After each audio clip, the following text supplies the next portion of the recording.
अस्सलामु अलैकुम वरहमतुल्लाहि वबरकातुह। मुअज़्ज़ज़ नाज़रीन कराम, आज मैं आपको हमल रोकने के बारे में बताऊंगा कि हमल रोकने के जायज़ तरीके कौन से हैं और नाजायज़ तरीके कौन से हैं।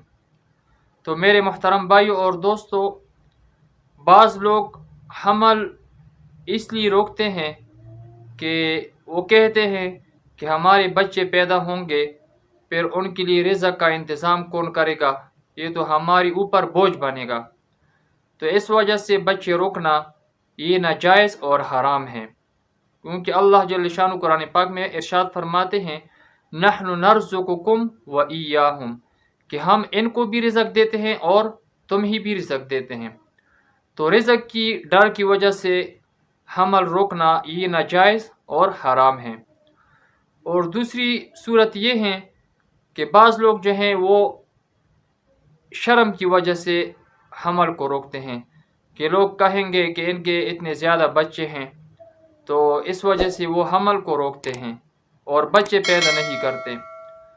तो इस बारे में नबी अलैहिस्सलाम की हदीस हैं कि तुम ऐसी औरतों के साथ निकाह करो, शादी करो जो ज़्यादा बच्चे जनने वाली हो और मोहब्बत करने वाली हो, क्योंकि नबी अलैहिस्सलाम फरमाते हैं कि मैं क़यामत के दिन अपनी उम्मत की कसरत पर फ़ख्र करूँगा। तो इस वजह से बच्चे रोकना कि लोग कहेंगे कि इसके ज़्यादा बच्चे हैं, तो ये भी नाजायज़ और गुनाह है। और तीसरी सूरत ये है कि बाज़ लोग तालीम और तरबियत की वजह से हमल को रोकते हैं कि हम इस बच्चे को तालीम नहीं दे सकते सही तरीके से और इसकी तरबियत नहीं कर सकते। तो आप ये बात समझ लें कि तालीम और तरबियत इनमें फ़र्क हैं। तालीम का मतलब ये है कि आप उनको अच्छे स्कूल में दाखिल नहीं कर सकते, उनकी फ़ीस अदा नहीं कर सकते, उनका तालीम का ख़र्चा बर्दाश्त नहीं कर सकते। और तरबियत ये है कि उनको अच्छी बातें बताना, उनको अच्छे अखलाक सिखाना, ये अलग चीज़ हैं। तो तालीम की वजह से हमल रोकना ये भी जायज़ नहीं है।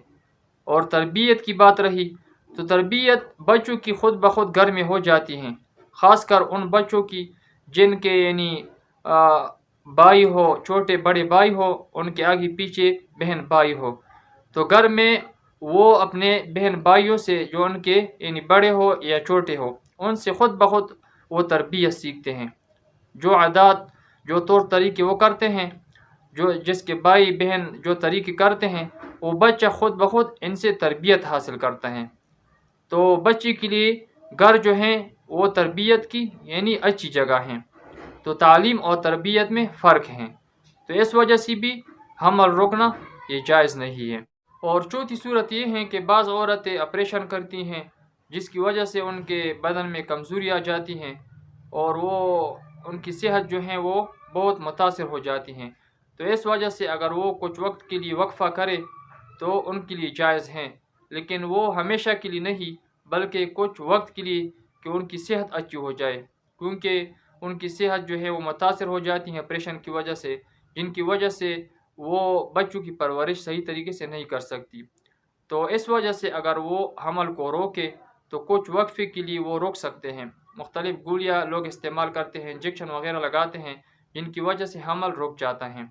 लेकिन हमेशा के लिए हमल को रोकना, जैसा कि बाज़ लोग जो हैं वो बच्चादानी वगैरह हटाते हैं, मुख्तलिफ़ तरीके इस्तेमाल करते हैं, जिनकी वजह से उनका हमल हमेशा के लिए ख़त्म हो जाता है, तो ये तरीका नाजायज़ है और हराम है।